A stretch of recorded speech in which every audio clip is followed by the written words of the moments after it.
Subscribe now and press the bell icon. Never miss an update.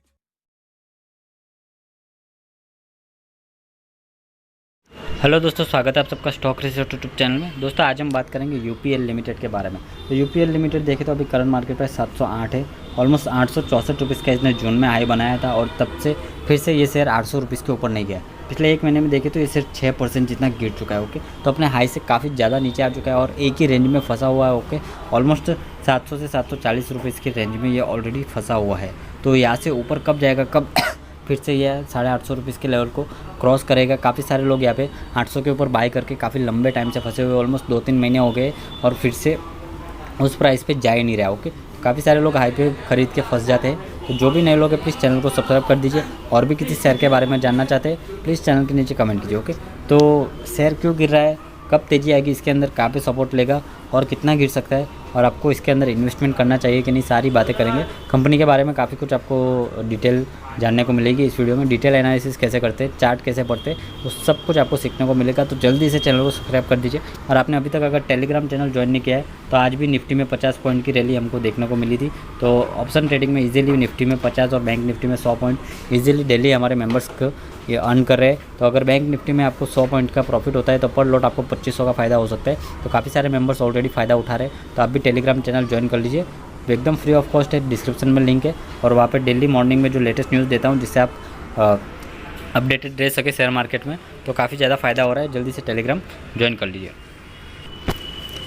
तो दोस्तों अभी हम आए हैं एनएससी पे देखेंगे पहले आज की ट्रेडिंग डिटेल। ये 30 सितंबर है। ये यूपीएल लिमिटेड प्रीवियस क्लोजिंग 717 पे हुई थी, आज ओपन भी 717 पे हुआ। हाई बनाया 720 का, लो बनाया 706 का और लो के आसपास ही क्लोजिंग हुई है 708 रुपीज़ के आसपास। ओके, क्वांटिटी देखें तो आज अच्छी खासी क्वांटिटी ट्रेड हुई है ऑलमोस्ट 24,87,764 शेयर्स की। डिलीवरेबल क्वांटिटी देखें तो 12,95,400, 52% की यहाँ पे डिलीवरी उठाई गई, जो कि काफ़ी अच्छी खासी डिलीवरी मानी जाती है। ओके, तो ऑलमोस्ट देख सकते हो 2.5 मिलियन शेयर्स की डिलीवरी हुई है और 1.3 मिलियन शेयर्स की डिलीवरी भी उठाई गई। ओके, तो यानी कि अभी ये जो अपने बाइंग जोन के आसपास आ चुका है, अपने डिमांड जोन के आसपास आ चुका है। ओके, तो 700 रुपीज़ के आसपास काफ़ी बढ़िया प्राइस है अगर यूपीएल को आपको शॉर्ट टर्म में और लॉन्ग टर्म में दोनों के लिए खरीदना चाहते हो। तो जितना कम प्राइस पे आप खरीदोगे उतने ज़्यादा आपके रिटर्न होंगे। लॉन्ग टर्म के लिए खरीदो या शॉर्ट टर्म पे खरीदो। तो दोस्तों अभी आप देख सकते हो ये शेयर जो है अपने यहाँ पे इसने ऑल टाइम हाई बना था 864 रुपीज़ का 8 जून के दिन। ओके, और वहाँ से देखें तो कंटिन्यूसली ये डाउन ट्रेंड में है। अभी तक इसके अंदर फिर से पहले जैसी तेज़ी नहीं आई है। तो अभी देखें तो ये काफ़ी इंपॉर्टेंट सपोर्ट पे जो कि यहाँ पे निकल के आ रहा है 705 रुपीज़ के आसपास। ओके, और इस लेवल पे मल्टीपल टाइम ये सपोर्ट भी कर चुका है।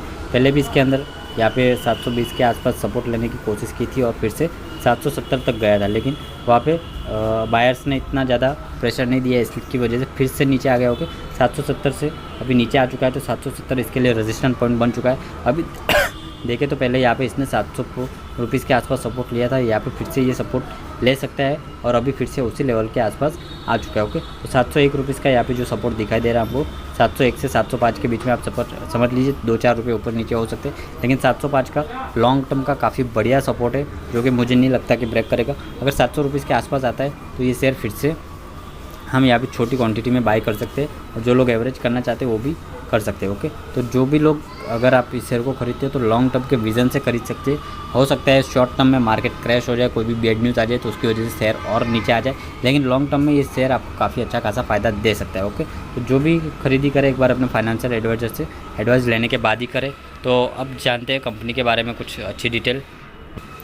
तो दोस्तों यूपीएल के बारे में अगर बात करें तो यूपीएल दुनिया की सबसे बड़ी आप कह सकते हो एग्री केमिकल कंपनी है। तो 138 देशों में इसकी प्रेजेंस है, जो कि काफ़ी बड़ी बात है। तो 5th largest agro chemical company है, 4th largest seed manufacturing company in the world. Okay, world की बात कर रहे हैं और यूपीएल के पास ऑलमोस्ट 90% का मार्केट शेयर्स है दुनिया में और वर्ल्ड का सबसे ज़्यादा ग्लोबल प्रोवाइडर है फूड बास्केट के अंदर और साथ ही सस्टेनेबल एग्रीकल्चर प्रोडक्ट भी बनाता है, जिसका एनुअल रेवेन्यू ऑलमोस्ट $5 बिलियन के भी ऊपर जा सकता है। कंपनी के पास फिलहाल 13,600 प्रोडक्ट्स है जिस सीड्स के अंदर, और क्रॉप प्रोटेक्शन भी है कंपनी के पास और हार्वेस्ट सॉल्यूशन भी है। ओके, तो मोस्टली एग्रीकल्चर से रिलेटेड जितनी भी चीज़ें हैं यूपीएल मैन्युफैक्चरिंग करती है और उसकी सप्लाई करती है पूरे वर्ल्ड वाइड। ओके, तो ऑलमोस्ट 90% मार्केट शेयर है वर्ल्ड में, जो कि काफ़ी बड़ी बात है।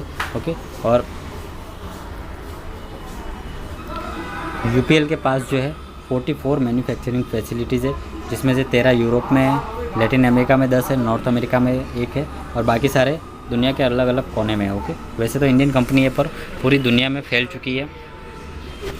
कंपनी का रिवेन्यू देखें तो रिवेन्यू में से 40% रिवेन्यू जो है हार्बिसाइड सेगमेंट से आता है, 33% रिवेन्यू इंसेक्टिसाइड सेगमेंट से आता है और बाकी का 27% फंगीसाइड सेगमेंट से आता है। ओके, तो मेजोरिटी रिवेन्यू जो है लैटिन अमेरिका से आता है जो कि 30% है, नॉर्थ अमेरिका से 16% आता है, यूरोप से 15% आता है और बाकी का 31% बाकी की दुनिया से आता है। और R&D की बात करें तो UPL के पास 25 से ज़्यादा R&D सेंटर्स है जो कि दुनिया में फैले हुए है और कंपनी जो है R&D पे अपना 2.23% ऑफ सेल्स को खर्च करती है। कंपनी के पास फिलहाल 1266 पेटेंट है और 1283 प्रोडक्ट फॉर्मुलेशन है। देख रहे हो कितना बड़ा कंपनी का कामकाज है। तो $5 बिलियन का रेवेन्यू, इट्स नॉट ईजी, वो भी एग्री केमिकल बिजनेस में। ऐसा नहीं है कि दूसरी कंपनीज नहीं है, काफ़ी ज़्यादा कंपनीज है एग्री केमिकल्स में, लेकिन UPL जो है मार्केट लीडर है।